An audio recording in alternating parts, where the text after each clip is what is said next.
Hello, everyone, and welcome. Everyone's kind of just rolling in right now. If you are wondering where you are, we're doing breakout sessions right now. So this is our second round of breakout sessions. This is just a heads up that you are in room number 1 with Libby and Simran. If that sounds like where you want to be, then you can stay put. If you're looking for the session with Meg Bowman and Dr. Yang on mental health, that's in room 2. This is the session on AI. So you can head to the agenda and choose the breakout room that you'd like to be in. This session is all about unlocking your practice potential with AI with your awesome speakers, Libby and Simran. Before we dive in, I want to introduce you to our fabulous moderator, Natalie Mullen. Natalie is a product advocate at Practice Better, as well as a certified holistic wellness coach, educator, and speaker. As a speaker and thought leader on disruptive wellness, Natalie's passion lies in empowering individuals to take ownership of their well-being by building a personalized wellness roadmap equipped with practical tools and strategies based on alignment with one's values, goals, and vision for the future. And Practice Better, Natalie is passionate about supporting the holistic needs of health and wellness professionals so they can help others live healthier lives. Natalie, you can take it away. Thank you, Avita. I am so happy to be here and I'm really excited for this panel. And I have the pleasure of moderating this panel on AI and your practice. And so I want to introduce our speakers. First up, we have Prab Simran, and she is a registered dietitian specializing in diabetes and PCOS. She's passionate about the role of health tech and AI in improving nutrition care and health outcomes, inspired by her own experience with PCOS. And secondly, we have Libby, who is a registered dietitian nutritionist. She's also the founder of Dietitian Boss, and she created the Boss method to help dietitians start and grow their private practices using online marketing and business skills. So welcome, Libby and Prab Simran. Awesome. Thank you for having us. Yes, we're just going to give Libby a second. She is making her way to the stage. There I am. Awesome. Okay, all the green. This is a good day. Okay, so before we get started, I just want to start by gauging the audience. On a scale of 1 to 5, how do you feel about AI?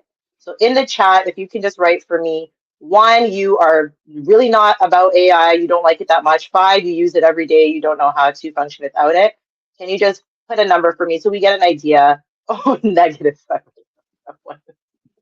Okay, so we have some 0. Okay, so we have the gamut of the spectrum here. We have some even above 5, so some people really love AI.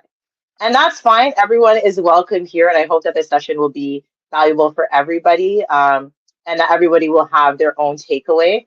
I know for myself personally, I'm really excited about this topic. And of course, AI is a very hot topic right now. So any summit or conference that you go to, everyone's talking about AI.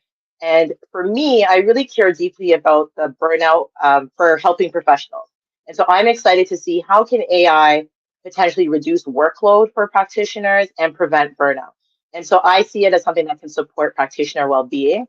But I also know that everyone is using AI in different ways. And I think that's really important to consider. And also just remember, you have to figure out what's right for you and your practice and what you feel comfortable with. So I am going to open it up by beginning with Libby. I would love to know, how are you currently using AI in your business and practice? Absolutely. So, from the lens of marketing, using AI is crucial for our company and our clients as well. So, our clients are using AI as well as us with their blogs to save time, with email marketing to optimize and increase click through rates, and through social media posts. So, using AI to help generate captions for social media. Those are just some of the main ways that we're currently teaching and using AI in our company.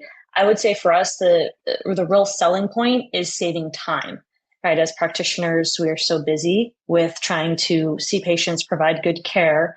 We wear many hats as entrepreneurs, right, in our business, and any tool that we can use to help save us time and with accuracy is really important. So from a marketing lens, AI has been crucial in helping us save time while still staying relevant with online marketing, which, as we know, is constantly evolving. I love that. Thank you. And perhaps Simran, for you, how are you using AI in your practice? Yeah. that's a just kick it off for everyone. I think some more you're in use AI, but really every you AI. No longer is a threat. It's okay. So change the T that we're associating it with from threat to tool. I see chat that you're saying it's your new BFF. It makes life easy. That's exactly how I think as a dietitian, how I've integrated AI into practice. We're just getting some feedback, perhaps Simran, from your, or so it's breaking up. If we could actually just switch off of headphones and do maybe regular computer, and we can mute when you're not speaking. But yeah, it's breaking up just a little bit. Can't hear you yet. Would it be helpful if in the meantime, I give an example of how I'm using AI? Yeah, let's do that, Libby. All right. So, and I'd love to know for those of you that gave AI a 3, I think that was just such a great question, or even Rosemary that says she loves using it, would love to know more. If any of you are using AI specifically with your marketing, we'd love to know what you're up to. So just a couple quick examples for us with case studies. We're using AI specifically through tools like Canva to help us with generating content faster. Also, drafts are really huge. You can get full blog posts, but we always want to have a human being read them over.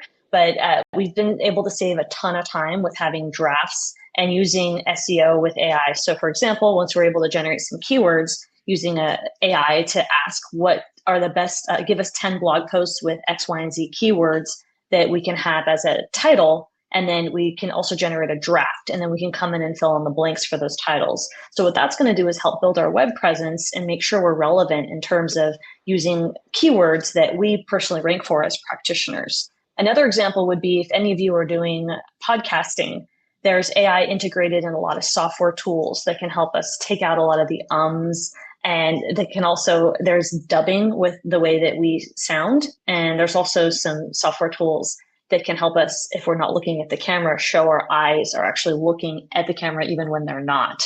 So these are really fascinating video and audio tools that save a lot of time on the editing back end, which if you're editing, that's going to save you time as a practitioner. And if you're outsourcing, that could potentially save you money because you're spending less time with your editing, depending on if you have a contractor or an employee doing that work for you. So again, it all goes back to me, my true motivation, and what I tell our clients is saving time is crucial, because as business owners, we wear so many hats, and we have to really make sure that our clinical skills are staying sharp. And so with marketing, anything we can do to add tools to help us still stay relevant, right? We want to use the right keywords, but we don't want to spend all day writing and editing. If we can use some tools that are integrated tools that have AI that can really help us with the process. Thank you so much for that, Libby. And so perhaps Simran, we'll try this again, but let's come from a different angle. So not the marketing angle, but as a practitioner, how are you using AI in your practice? Can you hear me now? We can. Is it better? Okay, I'm so sorry. How embarrassing is it to not get my tech right on an AI panel? But basically what I was talking about earlier, and I think Libby, you shared things I didn't even know, that I can make my eyes seem like I'm looking at the camera even without reading my notes, because I would really use that right now. But I think that for my viewers, I think we've got a mixed audience with some that are new to AI, some that seem like it's their BFF. But I really want everybody to reframe it from a threat to being a tool. To make AI does make life easier. So we really want to change that viewpoint and change the T that we're associating with. From a practitioner standpoint, I mean, we're all here with Practice Better. I think that their AI-powered charting assistant has been a game changer for me, because it's recording those session notes more efficiently. It's saving me time. I'm able to build that human connection with my clients and not be typing away the entire time.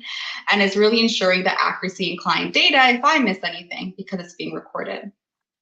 A little bit of the basics. I am using a lot of the conversational chatbots on a day-to-day basis. So ChatGPT, Microsoft Copilot, Google Gemini. I use it to prepare for client sessions, to ideate Instagram posts, personal projects, professional projects. Honestly, even to prepare for this panel, I use ChatGPT, I'm going to be honest. And even to improve my writing, I always use Grammarly, because they do have their writing assistant.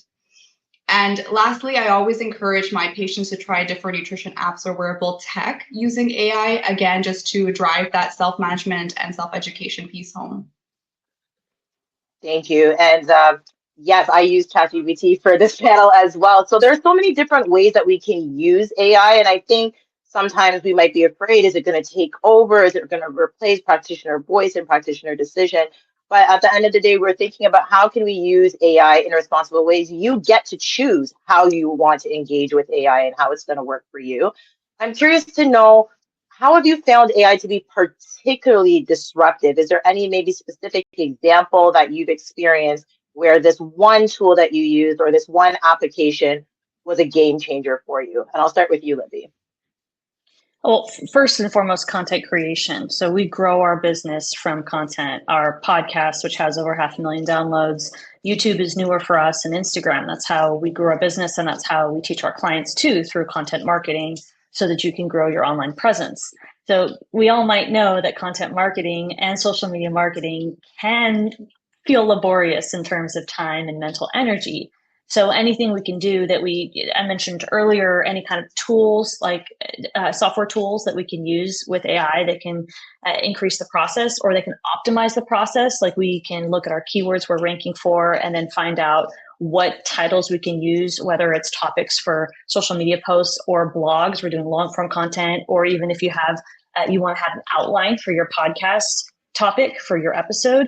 That would be, for us, not only does it help us save time, but we're able to plan ahead 3 months now and reduce costs, operating costs, because we're integrating AI.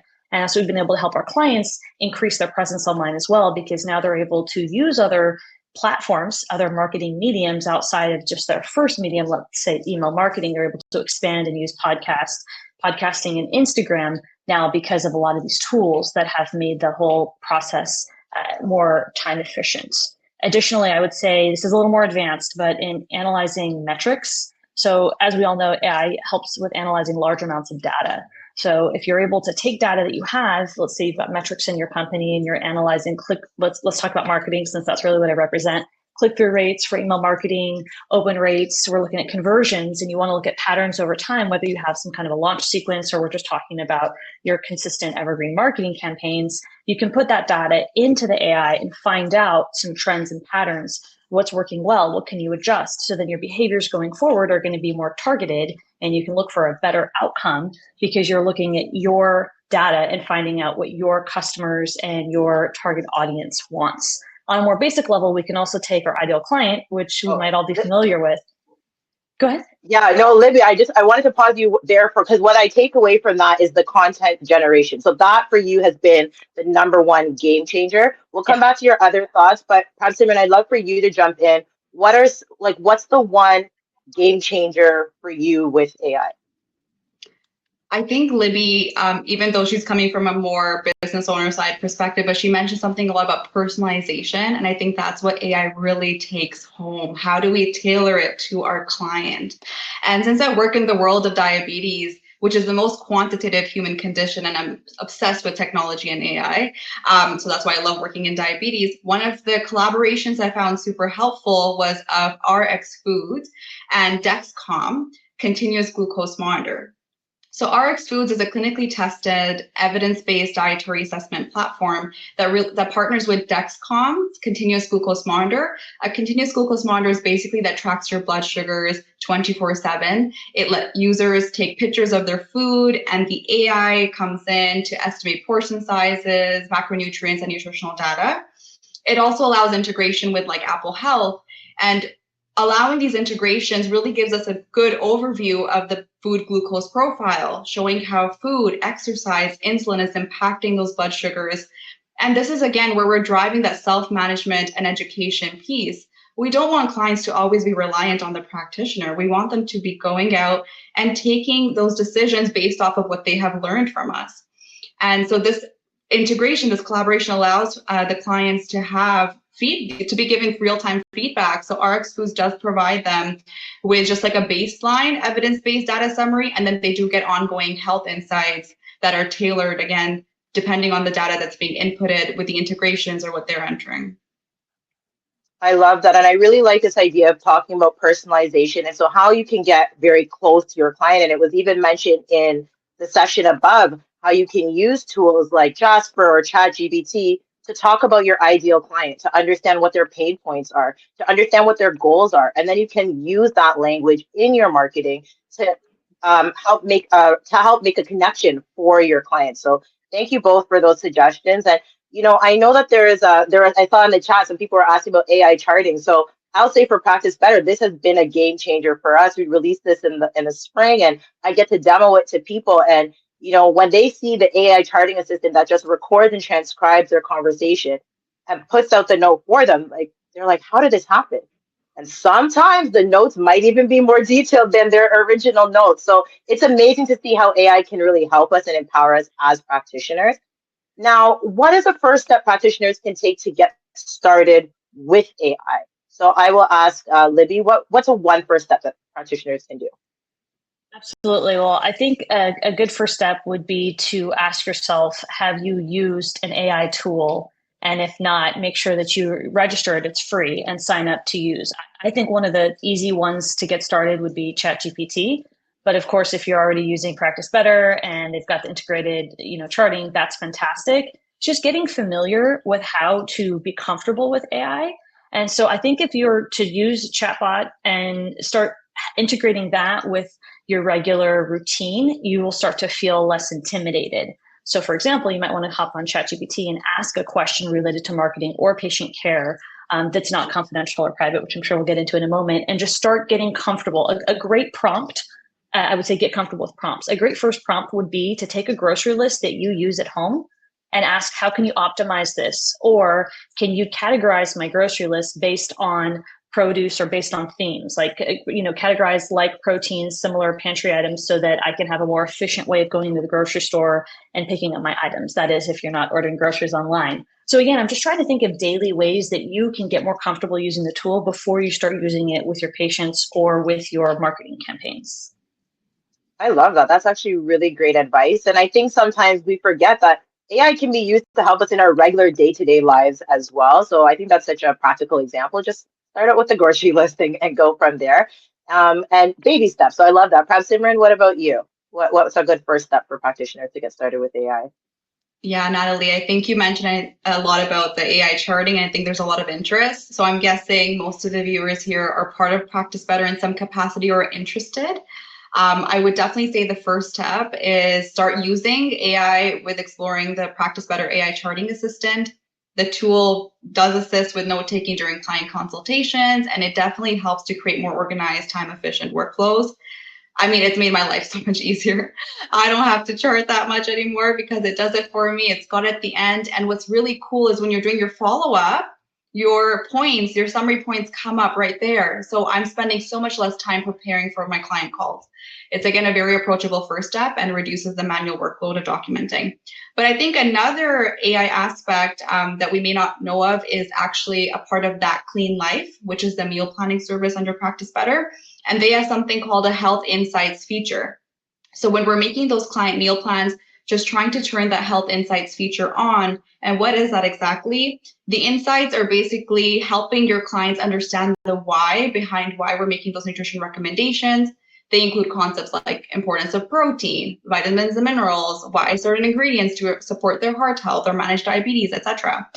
As practitioners, we want our clients to understand the why and make nutrition education more accessible, but do we really have all that time to do the research and provide them with the resources?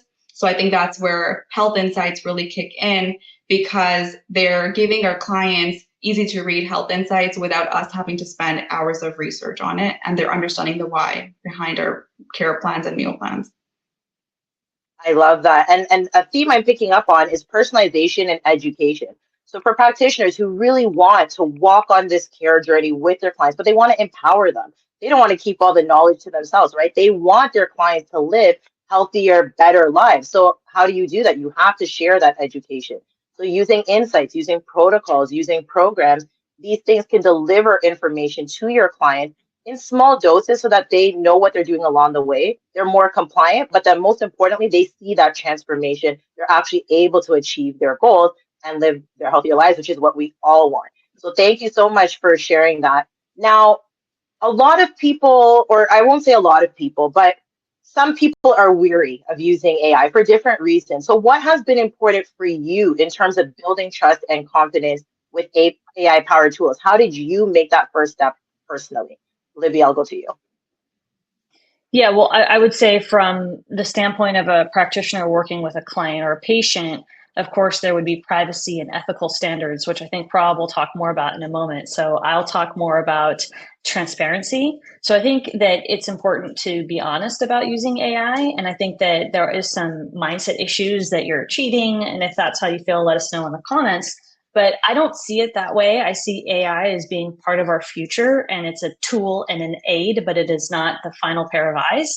So we're still using our clinical skills, our discernment to generate the prompts and to review the information and adjust it. So I think it's important to have those conversations and be transparent about how you're using it. I also think that it's really crucial to always be involved with reviewing the output. So you never want to, set it and forget it. You don't want to take a generated output, or whether it's, a result from charting, or whether it's something with marketing. Let's say you've got a draft or a final product and you don't want to just send that out, right? You want to make sure you're always reviewing it with a fine-tooth comb, which we would hope you're doing, but let's be honest. Sometimes you're tired and you're stressed, you want to meet a deadline. But I think to foster that level of trust and transparency, you really want to let your people know that this is something that you have that last look at, and that you are making sure that you're working with the tool and not depending fully on the tool. I think that that's where you might get into a little bit of mistrust if you don't really look over your content. Absolutely. Thank you so much. And Simran, what about for you? What are some of the trust and concerns that you kind of had to overcome in order to be confident using AI? Yeah, I think initially, even coming from like a Gen Z era, being brought up with technology, when AI first came to play, like when you first heard of ChatGPT, I'm like, oh my God, what is this? Like, is it even accurate? Is it reliable? Like, I totally get the initial hesitation. And I think I really started with baby steps. It wasn't even about client care in the beginning and improving my practice, because as regulated healthcare professionals, we have a certain degree of liability. So I wasn't sure if it was reliable or accurate. But I started to use a lot of these conversational chatbots to do like small day-to-day tasks, like write my email back, because it's going to take me 2 hours to do it myself. So you write it and it's faster, or, plan my trips or my grocery list, etc. And when I started to see, wow, this is actually very helpful, I'm a lot more efficient, I'm a lot more effective, I was like, how can I bring this into my practice? And I think one of the most important points is, especially if you're a regulated healthcare professional and working with sensitive data like personal health information, we want to make sure that we're using reputable platforms that comply with HIPAA or PIPA, depending on what region you are, just complying with the health information privacy standards like Practice Better does as well. So I think that's the first step, is just making sure that if you're using this for improving your private practice or seeing clients, just making sure that they comply with privacy health standards. But if it's honestly for yourself, just to get comfortable with AI, I would say get your feet wet with conversational AI bots, get your feet wet with wearable technology or apps. And once you start to see that it's benefiting you, you'll kind of get creative. Like, how can I use this towards my clients? I love that. And I'm sticking with the clients for a second, because I am curious to know, have you seen any examples of AI applications in the health and wellness space where this is leading to improved client outcomes? Are there apps that are supporting either client outcomes or practitioner workflows that you can speak to? Yeah, for sure. Sorry, I missed that, Natalie. It's okay. I'm sticking with you. Okay, all right. So this one was very tricky. I thought about this for a lot, because I feel that AI still has a lot of room to grow. It's not as mainstream as we would like it to be. We still want mainstream adoption. I talked about the RxFood and Dexcom example earlier, but I think that something that we see day to day are a lot of fitness and wearable integration technologies. So we may not recognize this, but when we're wearing techs like Fitbit or Apple Health or Whoops, etc., or continuous glucose monitors, they are getting a lot and tracking a lot of data like physical activity, heart rate, sleep, calories, etc. And there is a lot of AI in the background to analyze this data and provide insights into patterns and how your day-to-day choices are resulting in health metrics. which is really exciting, especially in the diabetes space. Dexcom has released a new wearable glucose biosensor. It's called Stelo, and it tracks blood sugars 24/7. How does that make it different? Well, this one is targeted for individuals who don't have diabetes, who have pre-diabetes or underlying insulin resistance, or honestly, someone who just wants to learn more about their blood sugars. And it reveals how food, exercise, sleep is affecting their blood sugars, but is providing personalized insights to, again, empower them to change their habits to improving their health choices to improve their blood sugars. So I think that is a very practical, tangible example. In the nutrition and fitness world, there are some apps, again, they may not all be accessible. They may have to be paid subscription.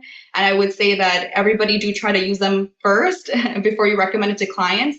But a popular one is MyFitnessPal. We also have like Nutrium, we had Foodvisors. How are these apps cool? Well, all you have to ask your client to do is take a picture, and the system will then get all the nutritional data that we want to get. And based off the goals they put in, based off the meals they're entering, AI is working in the background, again, to personalize, whether that be meal plans, whether that be meal suggestions. And some of these apps also have dietitians on the back end. And for dietitians, when you're using this app, it's doing a lot of that data collection, and where the dietitian can then focus on doing more of the counseling aspect during their sessions. Instead of doing a lot of the data collection, they're actually focusing on analyzing and doing direct client care. Awesome. Thank you so much. And there is a question about what was the blood sugar monitoring app and the glucose monitoring app. And Libby, I'm going to take it to you, but I'm going to spin it a little bit, because from your perspective, I want to know, how are you using AI applications or your experience with AI applications to actually improve operational efficiencies, and maybe at a more advanced level, maybe for a group practice? How have you seen AI being used? Yeah, well, I was mentioning a little bit earlier with metrics. So in any business, you want to track key metrics. So that might be sales, conversions. You're going to look at new email subscribers. You're going to really want to understand your gross profit margins. So there's a whole series of metrics that you really want to be aware of to understand the health of the business and make decisions. If you're in a group practice, you're going to want to know when you're going to hire somebody. If you're looking at your budget, you want to know, how much can I spend on marketing? Whether you're going to do paid ads or it's organic, and you want to know the labor, right? And let's say you're going to outsource to a contractor or an employee, or you're going to do it, and you need to know the capacity for your mental bandwidth. So one great thing that AI can do is if you analyze large data sets. So if you have data sets and your understanding of what are the metrics you're really looking at improving, you can input that data into the AI and ask questions about what you can optimize so that you can make better decisions. Because when you're a business owner and you're making decisions, you want to make decisions based on the metrics of success, which are going to be related to your profits. You're also going to want to make decisions based on, let's say, you want to look at trends. So from a client standpoint, a client care standpoint, what are the busiest times of day for my providers that are seeing clients if you're in a group practice? So if you're noticing it's anywhere from 12 to 2, then you can make adjustments in your schedule or understand when to hire or how to hire somebody and set up their schedule for success, which can actually make your employees happy. And then it can also help your bottom line because you're going to have less white space for your staff. So there's a lot, again, that's a key metric, right? If we're looking at optimizing operational efficiencies. So whether we're looking at profit margins or we're looking at some data point with improving efficiency in the business, you want to first have that data in your business. And you can start small, right, with sales, total number of sales. And then you can find out, you enter that data and ask ChatGPT or ask the AI, whichever AI your tool you're using, and list 3 things I can do to improve my processes. Given this data, what time should I make myself available so that I can reduce 1 day a week, but optimize my schedule so I can see 35 sessions a week? Or I want to take my initials down from 90 minutes to 60 minutes. Given my current schedule, what would be the best way to do this? So you're making decisions from the lens of using AI, and that's really going to help you. And if you're owning a group practice, it's going to help you increase your profits, which we all need to do at the end of the day, especially if we're paying staff and our profit margins are a lot thinner in a group practice than they would be as a solo practitioner. Yes, I love that. Thank you. And I'm curious, because as we're talking more about AI and everybody's using AI, so how do we maintain that practitioner voice How do we maintain empathy? How do we maintain human connection? Because that's really where our clients find the value. So I'm curious, how can you balance the use of AI while still promoting that human touch and empathy that's crucial for effective client relationships? Simran, I'll give that question to you. I think that's such an important point. And I think just asking that question proves that AI is not here to replace, but instead is here to support, because it doesn't have human emotion and empathy, for now at least, before it gets more advanced. Like while AI can help with analyzing data and generating insights, it's really the practitioner's role to interpret that data and build those personalized care plans. The human touch comes from understanding, right? The emotional, mental, physical aspects of their journey. For example, if somebody comes in, their blood sugars are not that good, AI is helping me keep track of their levels. It may generate like 10 insights, do this, but that person is going through a lot of stress. Right now, maybe their high blood sugars is not the priority. We have to address the stress, right? And that's where the empathy and understanding their lifestyle is what's going to guide my recommendations and how I adjust their plan in a way that's practical, realistic, manageable, and supportive. I always like to say that AI will help me with the logistics, but the heart of the relationship is still human. And I think as practitioners, a lot of our job really focuses on motivational interviewing. And what we need to understand is that it's a needs-based kind of economy with our clients. Like, these are their goals. They have to get here. They're not going to get that through a machine telling them or a technology telling them you have to do this and this to improve your health. It's really going to be like, what are motivational strategies that we can implement and get them to their goals. And this is where that human connection aspect really makes our role irreplaceable. I love that. And I think you just touched upon something that's so important to us here at Practice Better, is that idea of holistic care, caring for the whole person, mind, body, and spirit, connecting the dots, right? AI can't connect the dots. Imagine someone is grieving, or they're having a hard time conceiving, or, maybe they were bullied as a child. Maybe they don't sleep at night because of whatever situation. There are so many things that might be impacting our clients. And really, from a practitioner lens, being able to step back and really look and say, well, I can see the full picture here. So now I can provide that whole person care for you, that holistic care. That's how we can really allow for true healing and transformation, not just treating the symptoms, but getting to that root cause and really allowing our clients or the clients to lead healthier lives. And Libby, for you, from a marketing perspective, how do you maintain that human voice and how do you connect to your ideal client? I would say that my answer would apply both through the lens of marketing and client care, and that would be to become a prompt master. So you can stand out and maintain that human connection and employ that level of empathy that's so needed to stand out and connect with your clients by really understanding the inputs, meaning what prompts are you asking the AI? I mean, there are jobs right now, there are salary jobs for 6 figures for this type of a role, for you to be able to understand what to ask the tool. So if we can spend some time, which goes to the example earlier about taking your everyday life and saying, can you optimize my grocery list? Or, hey, I've been going to bed around 10, but I'm waking up at 3 a.m. or I'm not feeling great. Like, what could I do differently, right? I mean, that was just an example off the top of my head. But every time we can think about how to ask a question and how to ask it better, then we can start to play with that.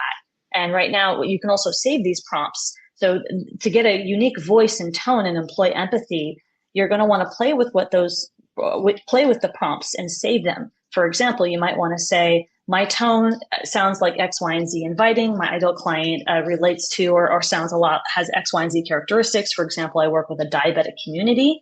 Can you employ empathy while you ask A, B, and C questions or generate a list understanding that my ideal client or target market are struggling economically, right? So again, I didn't come up with the best prompt, but I want you to understand that feeding the algorithm this information will help you get more customized, personalized information for the output. And that's how you're going to stand out as a practitioner, is really understanding that creating and understanding the prompts is how you're going to be able to improve your relationship with this tool. I love that. So Simran, following on that, I'm going to put you on the spot.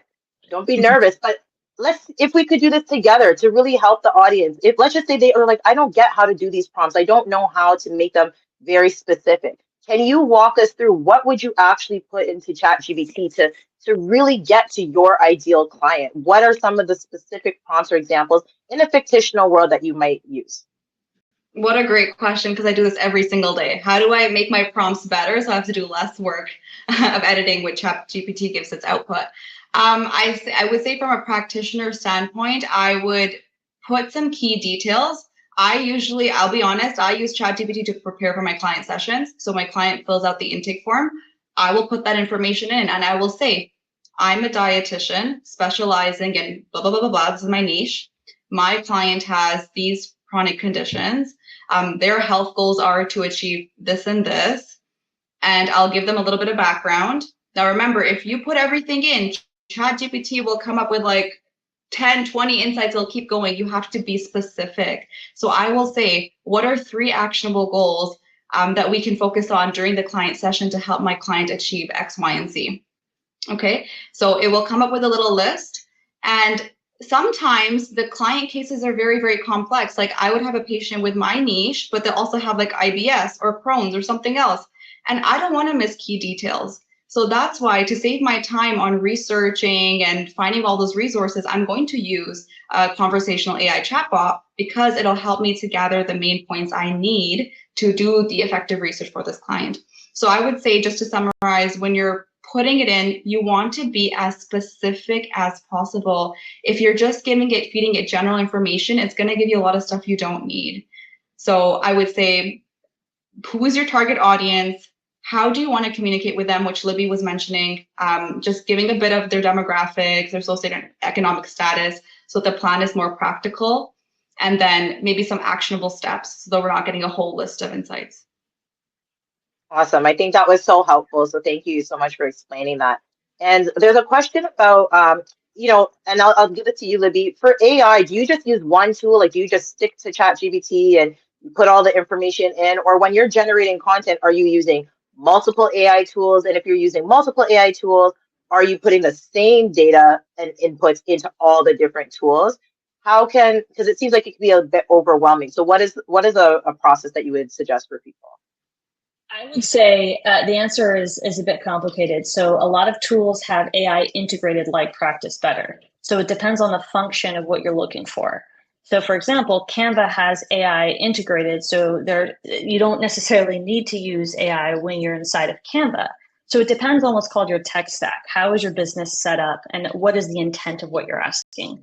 So I would say, to keep it really simple, you can start with ChatGPT. It's free. Just to play around with, if you're, let's say, a 2 or below at the beginning of this panel, I would say probably start with ChatGPT. Of course, if you're using Practice Better and you're using the charting tool, that's awesome.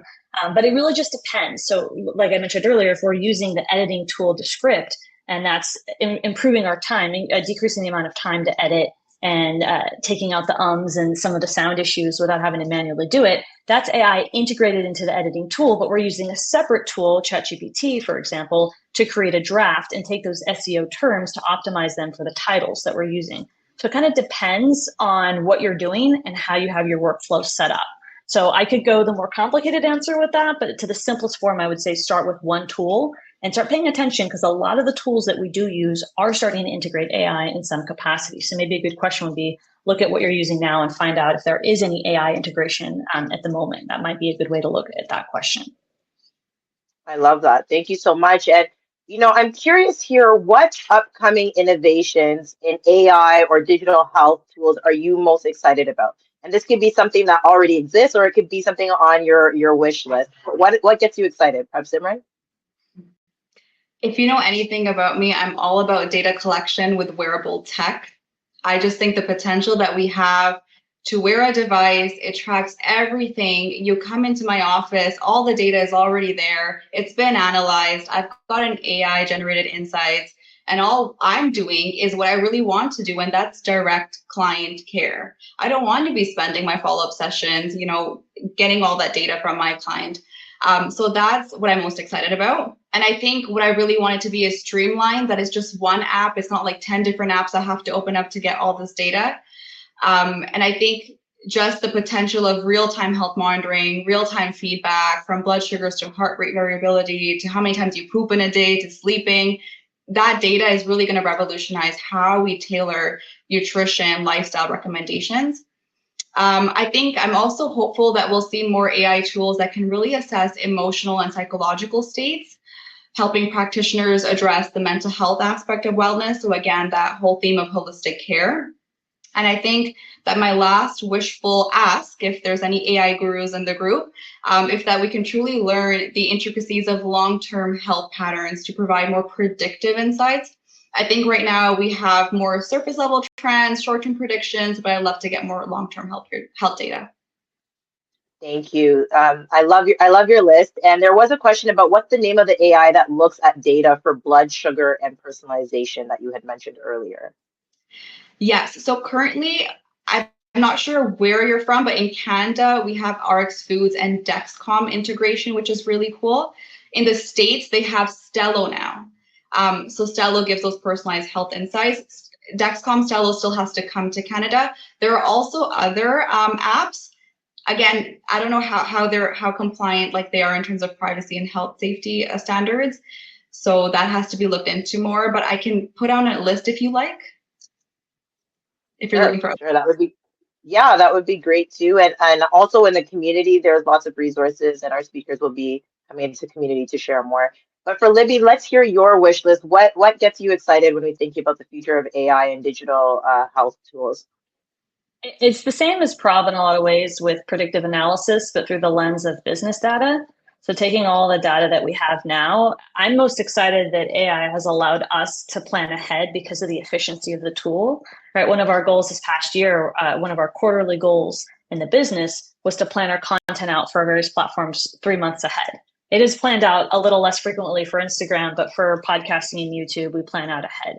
And we've been able to do that because of these tools that help us optimize our time. So the next step would be predictive analysis when it comes to business, which we talked about a little bit earlier, taking the data and the trends of the key metrics of the business, for example, let's say downloads from the podcast, click-through rates for email marketing, et cetera, and understanding how to optimize the content. So right now we have the ability to create content ahead of time. And the next option or the next thing I'm excited about is optimizing, because in business, first you have to do before you can improve, right? A lot of us think that they want to have this amazing content. That's not how it goes. You have to first do it. And then for me, we've been able to optimize how far ahead planning. And then the next step is how can we improve it even more? How can we get our click-through rates even higher? How can we improve our sales, right? How can we take all those metrics using predictive analysis through large data sets that AI will help us with? That's going to be a total game changer in terms of improving our content and making, perhaps less testing or maybe more, but I'm really excited about that.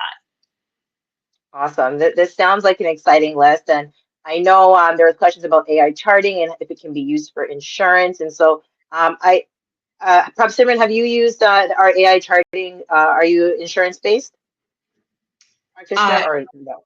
I'm not. Are you saying my insurance covers the AI charting?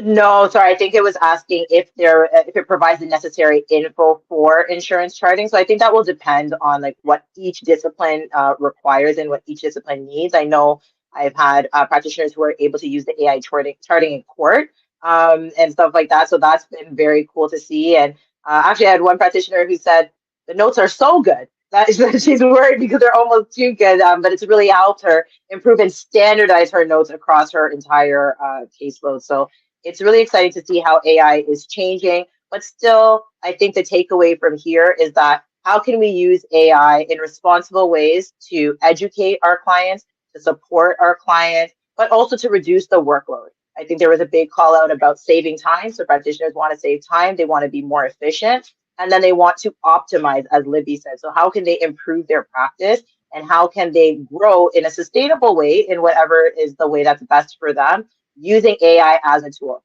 So it's just like a hammer, right? It's just like a tool that you can pick it up and you can use it for a designated and intended purpose. So what is the purpose that you are choosing to use AI for? I think when we come at it from that mindset, I know there was a question about AI and worrying about wrong information coming out. And I think both of you have mentioned like always double checking the information coming out and picking and choosing what you're going to use it for. So are you going to use it for a very specific personalized care plan and your actual recommendations? Maybe not, but maybe use it as a starting point. And then you, the practitioner, you're the one with the knowledge and expertise. That's where you're going to come in, refine that information. And so in one word, we've only got one word. Perhaps Simran, what's the future of AI? Game changing. Libby, future of AI? Optimization. Awesome. Thank you both so much for being a part of this panel, and for everyone who has attended, we hope this has been a valuable session for you. Thanks, everybody. It's been great being here. Thanks for having us. Thank you for having us. Thank you.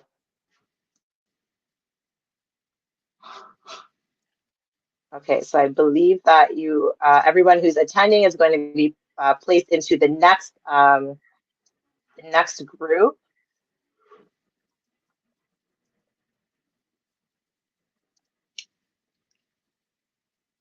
And I'll just wait.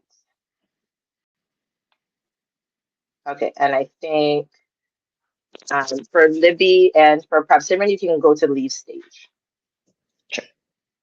Thank you, Natalie.